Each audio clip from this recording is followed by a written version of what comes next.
సముద్రానికి మీకు తల్లిబిడ్డలాంటి సంబంధం. నేను ఈ సృష్టి కోపం గురించి మాట్లాడుతున్నాను. Hi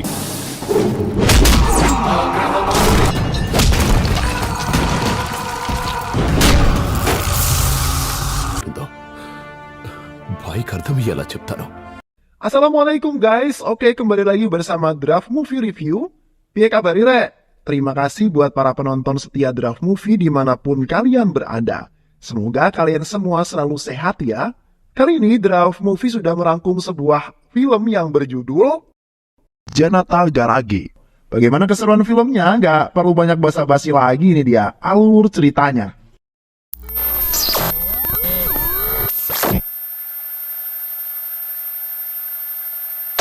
Satyam adalah seorang mekanik kampung yang mencoba peruntungan usaha bengkel di kota Hyderabad. Dia memiliki istri bernama Padma dan seorang anak yang masih kecil bernama Raghav. Berkat usaha dan dorongan dari sang adik yaitu Siva, usaha bengkel milik Satyam kini dapat berkembang dengan sangat cepat. Satyam lalu menamakan bengkel sekaligus rumahnya itu dengan nama Janata Garage, yang artinya bengkel rakyat.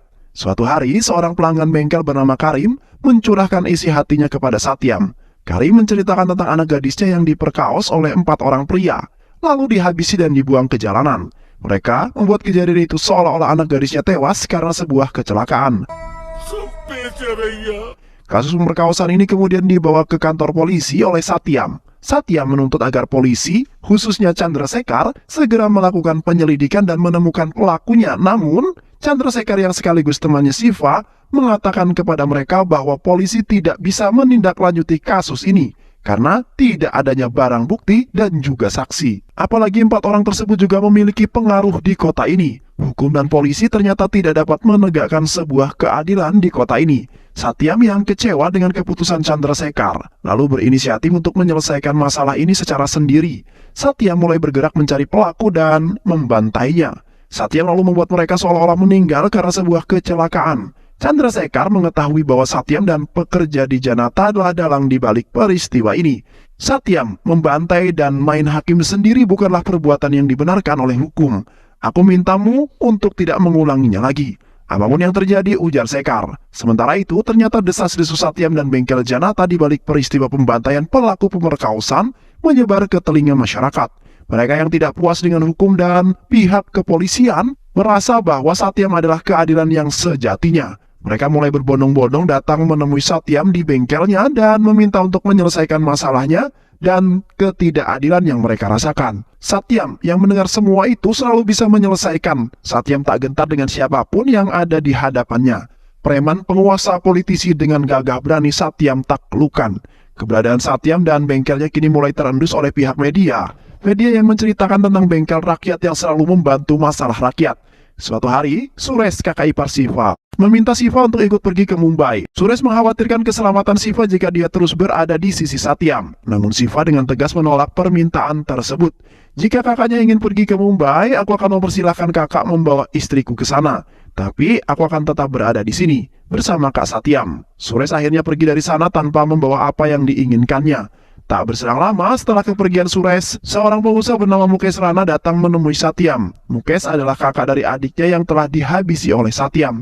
Mukesh tidak marah dengan kematian adiknya, tapi dia memperingati Satyam untuk tidak ikut campur dalam usahanya. Namun Satyam dengan gagah menolak permintaan tersebut jika itu adalah hal yang mengganggu masyarakat. Maka aku akan pasti membereskannya, ujar Satyam. Sementara itu apa yang ditakutkan Suresh kini menjadi sebuah kenyataan. Siva, istri dan anaknya yang hendak pergi ke sebuah kuil diserang oleh orang yang tak dikenal. Siva dan istrinya tewas di dalam penyerangan tersebut. Hanya anaknya lah yang bernama Adnan yang selamat dalam penyerangan itu. Satyam dan semua keluarga besarnya tentu saja sedih dengan peristiwa yang terjadi. Karena ulah dirinya dan bengkel Janata yang selalu membantu rakyat, Siva dan istrinya harus meregang nyawanya. Namun walaupun demikian, Satyam menegaskan kepada semua orang bahwa dia tetap akan melakukan hal yang sama. Dia dan bengkel Janata tidak akan berhenti membantu rakyat yang membutuhkan sebuah pertolongannya. Untuk menjaga dan melindungi putranya Siva, Satyam lalu menyerahkan Adnan kepada Suresh. Dia meminta Suresh merawat Adnan sebagai hukuman kepada dirinya. Satyam meminta Suresh untuk tidak menceritakan apapun mengenai keluarga sang ayah tercintanya. Hari demi hari terus berlalu, Satyam dan Bengkel Janata tetap membantu masyarakat, sementara Adnan mulai tumbuh dengan baik di sebuah kota Mumbai. Beberapa tahun kemudian, kini Adnan sudah dewasa. Dirinya jauh dari dunia kekerasan, tak seperti keluarga ayahnya. Adnan adalah seorang aktivis mahasiswa yang aktif menyuarakan isu-isu lingkungan. Di sisi lain, Suresh, pamannya Adnan, memiliki anak perempuan bernama Puji. Puji adalah seorang gadis yang sangat cantik sekali. Dirinya dan Adnan sering menghabiskan waktu secara bersama-sama. Sementara itu, kecintaan Adnan terhadap lingkungan membuat Suresh mulai khawatir. Karena kecintaannya itu membuat Adnan mulai berlaku kasar. Padahal, Suresh sengaja membesarkannya di Mumbai untuk menghindari perilaku kasar seperti keluarga ayahnya di Hyderabad. Perilaku kasar itu dapat dilihat dari Adnan yang menegur teman kelasnya yang bernama Anu. Adnan menilai jika Anu yang sedang bermain kembang api dapat menimbulkan pencemaran udara. Namun dengan teguran Adnan mulai ditanggapi dengan tanggapan yang berbeda oleh Anu. Anu mengira teguran itu adalah godaan Adnan karena menyukai dirinya. Tak hanya itu saja, suatu hari Adnan kembali menegur Anu karena menggunakan jenis kantong plastik berbahaya yang dilarang oleh pemerintah. Kantong plastik itu dapat mencemari lingkungan jauh lebih parah. Namun, dari teguran itulah mereka jadi semakin dekat untuk mengetahui tentang kerusakan sebuah lingkungan. Adnan mulai pergi menemui Suresh pamannya. Adnan mengatakan kepada Suresh bahwa dia ingin mengikuti sebuah program pertukaran mahasiswa ke kota Hyderabad. Mendengar kata Hyderabad tentu membuat Suresh menjadi sangat cemas. Ia tak ingin Adnan mengetahui keluarganya yang ada di sana. Oleh karena itu, Suresh tidak mengizinkan Adnan pergi ke sana dengan alasan keadaan kakeknya sedang tidak sehat. Sementara itu di kota Hyderabad, Satyam yang tetap membantu masyarakat kini harus berurusan dengan Mukesh Rana. Karena ulahnya Satyam, ada salah satu proyeknya yang membuat Mukesh yang terpaksa harus dibatalkan. Mukesh selalu mengirim seseorang untuk menghabisi Satyam. Mobil Satyam ditabrak oleh sebuah truk, tapi beruntung Satyam masih selamat. Masyarakat yang mengetahui hal itu langsung berbondong-bondong pergi ke rumah sakit untuk memastikan keadaannya. Chandrasekhar yang ada di sana meminta pihak keluarganya agar memberitahu Satyam untuk tidak memaksakan diri, mengingat kondisinya yang sekarang sudah tidak lagi muda. Di sisi lain, Adnan juga sedang mendapatkan sebuah masalah. Dirinya ditegur oleh pihak kampus karena berani menentang MLA yang berkuasa. Adnan menuntut kepada MLA untuk membangun taman sebagai ruang terbuka hijau dalam suatu proyek. MLA itu adalah Dispendai. Dispendai yang tak senang dengan tuntutan itu lalu menyuruh adik bungsunya untuk menghabisi Adnan. Namun di luar dugaan ternyata Adnan yang terlihat cupu justru memiliki kekuatan yang sangat besar. Adnan menghajar semua preman yang ada di sana. Preman itu dipukul, ditendang, dan dilibas hingga tak berdaya. Keganasan Adnan itu membuat adik bungsunya MLA takut dan melarikan diri. Dia bahkan berhasil dibuat Adnan bertekuk lutut dan memohon ampunannya. Tindakan Adnan itu ternyata diketahui oleh salah satu dosen. Dosen tersebut lalu menghubungi Suresh dan menceritakan apa yang terjadi. Dosen itu meminta Suresh untuk membawa Adnan pergi ke tempat yang aman untuk sementara waktu ini. Dia takut jika MLA itu akan membalas perbuatan Adnan. Berdasarkan hal tersebut, Suresh lalu mengamankan Adnan di kota Hyderabad. Dia mengizinkan Adnan untuk mengikuti program pertukaran mahasiswa yang awalnya sangat ia tentang. Di sisi lain, kini Satyam sudah kembali sehat. Dia sudah diperbolehkan untuk kembali ke rumah. Namun setelah ia kembali, ia mendapati sebuah keanehan karena masyarakat di sana tidak ada yang meminta bantuannya. Satyam lalu melakukan penyelidikan. Betapa sakit hatinya ketika mengetahui bahwa seluruh karyawan dan keluarganya sendiri yang menolak kehadiran masyarakat. Mereka semua menolak masyarakat yang ingin meminta bantuan. Mereka juga menegaskan bahwa bengkel Janata kini hanya merupakan bengkel biasa. Mereka melakukan semua itu untuk kebaikan Satyam sendiri, mengingat bahwa Satyam sekarang sudah tidak lagi muda. Satyam yang menyadari hal tersebut lalu meminta anaknya yaitu Raghava untuk menggantikan dirinya. Namun Raghava yang tidak tertarik dengan hal yang demikian tentu saja menolak usulan sang ayah. Tidak seperti Satyam yang gemar membantu orang lain. Bagi Raghava, membantu orang lain hanyalah perbuatan yang sia-sia. Raghava lalu pergi dari sana. Namun tak lama kemudian, dia justru datang membawa calon istri dan mertuanya. Mak jelek, betapa kagetnya Satyam ketika mengetahui bahwa calon mertua yang dibawa oleh Raghava adalah Mukesh Rana. orang yang selama ini bertikai dengan dirinya. Satyam jelas saja menolak calon besannya itu. Dia tak sudi jika anaknya menikah dengan anaknya Mukes. Namun, Raghav yang kekeh ingin menikah dengan anaknya Mukes membuat Satyam tidak memiliki pilihan lain. Mukes rela anaknya menikah dengan Raghav karena dia ingin memanfaatkan nama Janata Garage sebagai pendukung usahanya. Di sisi lain, Adnan kini sudah sampai di kampus yang ada di Hyderabad. Sesampainya di sana, Adnan langsung menemukan banyak proyek-proyek yang merusak lingkungan. Namun mahasiswa sekaligus aktivis di sana tak mampu berbuat banyak. Dari situlah pertama kalinya Adnan mengetahui nama Bengkel Janata. Dulu Bengkel Janata adalah pelopor pertama yang selalu menghentikan proyek-proyek tersebut. Mereka selalu menyelesaikan setiap permasalahan yang ada. Namun entah mengapa, akhir-akhir ini Bengkel Janata tidak lagi menunjukkan taringnya. Tak lama kemudian Adnan pergi ke sebuah area pertambangan, ternyata proyek tambang tersebut dipimpin oleh Raghav. Adnan meminta Raghav menghentikan pertambangan ini karena sudah banyak merusak lingkungan. Namun Raghav yang arogan tentu saja menolak hal tersebut. Dia malah dengan santai menyuruh anak buahnya untuk menghabisi Adnan. Namun Adnan yang memiliki kekuatan besar sama sekali tidak takut dengan ancaman itu. Mereka dipukuli, diterjang dan dilibas hingga babak belur. Raghav yang melihat anak buahnya dikalahkan tentu tak bisa apa-apa. Adnan kini berhasil menghentikan paksa aksi penambangan tersebut. Peristiwa gagahnya Adnan ternyata sampai ke telinga Satyam. Satyam mengundang Adnan untuk pergi hadir menemui dirinya. Saat itulah awal pertama kali Adnan kembali ke rumah keluarganya, yaitu ayah tercintanya. Namun dirinya dan semua orang yang ada di sana sama sekali tidak saling mengetahui. Satyam tentu tidak keberatan dengan aksinya Adnan. Dia mengundang Adnan untuk bertanya apa alasan dia melakukan ini semua. Adnan lalu menjelaskan bahwa dirinya adalah seorang aktivis lingkungan. Saya tidak melihat adanya kebaikan di mata Raghav, ujar Adnan. Semua orang yang ada di sana tercengang mendengar kata-kata itu.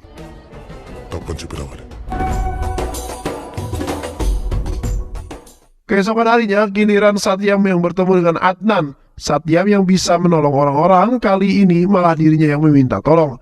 Satyam melihat Adnan sama seperti dirinya. Dia melihat Adnan untuk menggantikan dirinya dan menjadi bagian dari Janata Bengkel. Dia pergi ke Bengkel Janata dan siap melakukan tugasnya. Adnan lalu pergi bertemu dengan Vikas, salah satu pegawai pemerintah yang dulu pernah ditolak oleh keluarga Satyam.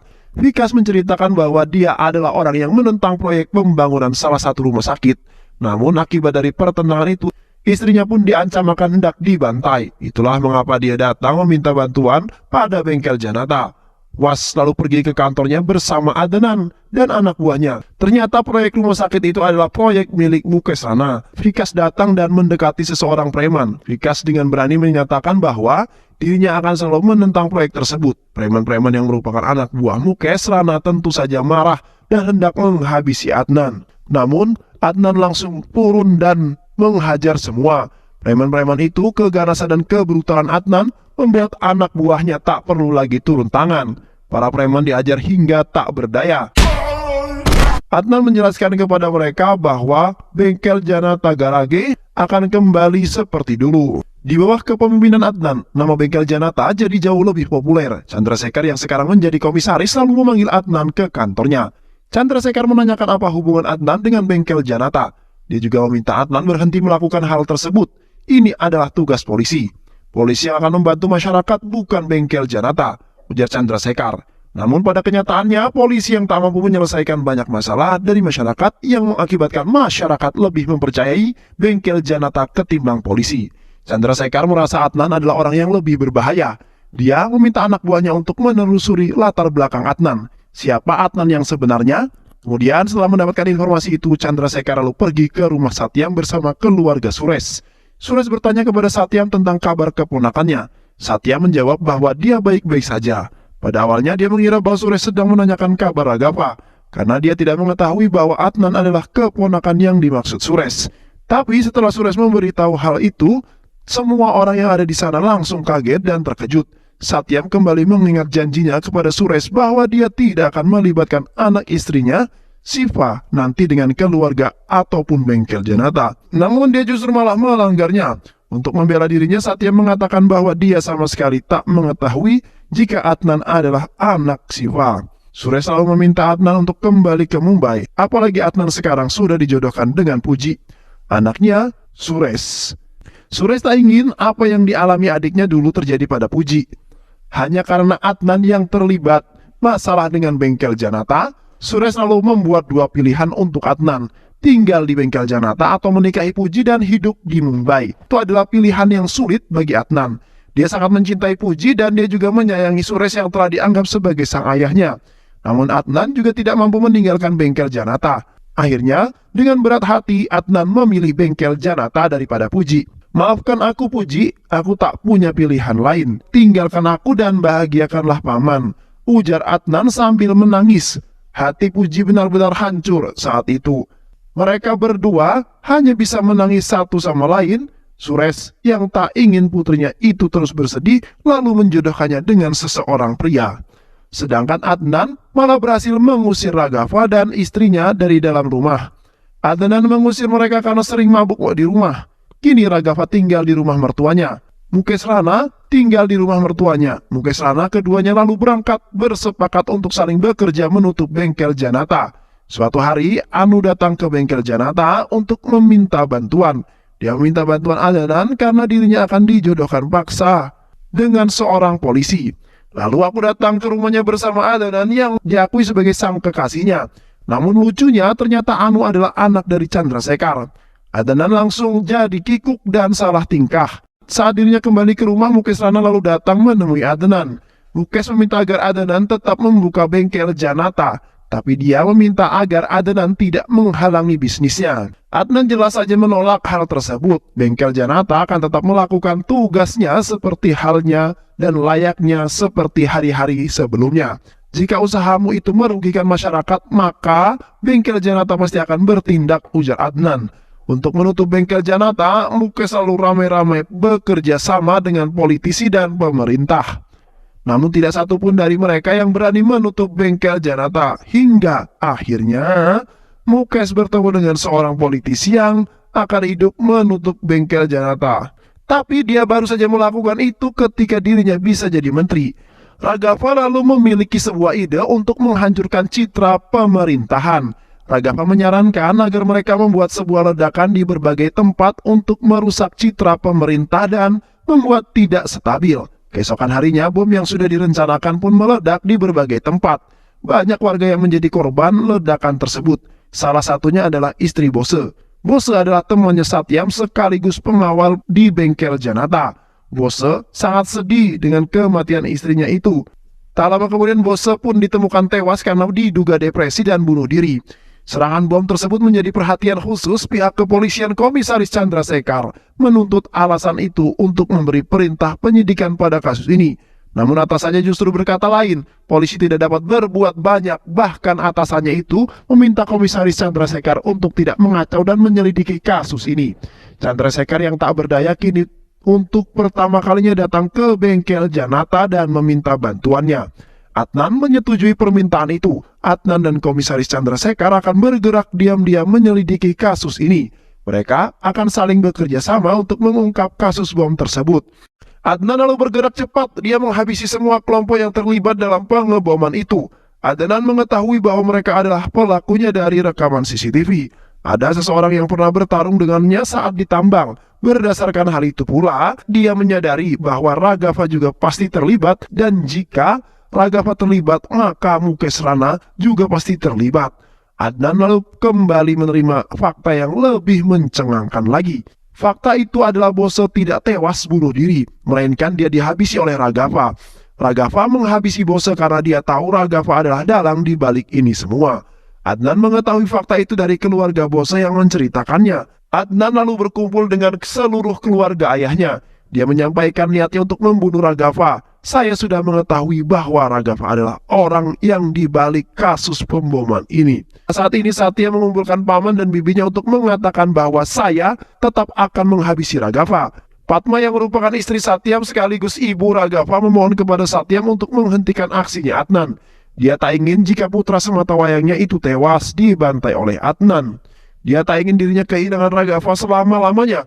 Namun Satyam sama sekali tak bergeming. Dia justru menyampaikan kekecewaannya kepada Raghav karena telah membunuh Bose. Padahal bos seimut membesarkannya sejak kecil. Fatma lalu memohon kepada Adnan untuk tidak menghabisi Raghafa. Jangan bunuh dia, kau tidak mengetahui bagaimana rasanya kehilangan orang yang sangat dicintai, ujar Fatma. Namun Satyam yang mendengar hal tersebut langsung membantah kata Fatma. Kau salah orang, Fatma. Justru Adnan adalah orang yang paling mengetahui bagaimana rasa sebuah kehilangan orang-orang yang dicintai.